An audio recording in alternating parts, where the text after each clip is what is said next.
रामकृष्ण हरी.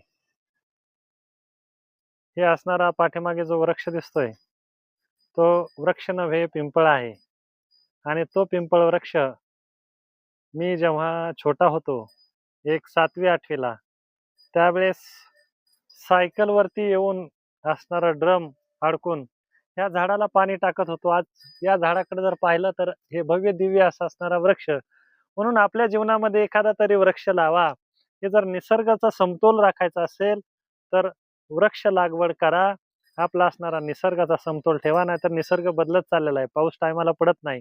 पडला तर अचानकच भरपूर पडतो आणि नाही पडला तर पडतच नाही. अवर्षणग्रस्त भाग बनलेला आहे बीड जिल्हा. म्हणून प्रत्येकाने असणारा आपल्या जीवनामध्ये 2 तरी वृक्ष लावावेत. हा एक पिंपळ आणि पाठीमागे एक दिसतोय तो एक पिंपळाचा वृक्ष आणि लावण्याचं काम माझ्या हातून घडलं आणि ते आज असणारा एवढा भव्य दिव्य अशा प्रकारचा वटवृक्ष तयार झाला. त्याचा मला आनंद होतोय. रामकृष्ण हरी.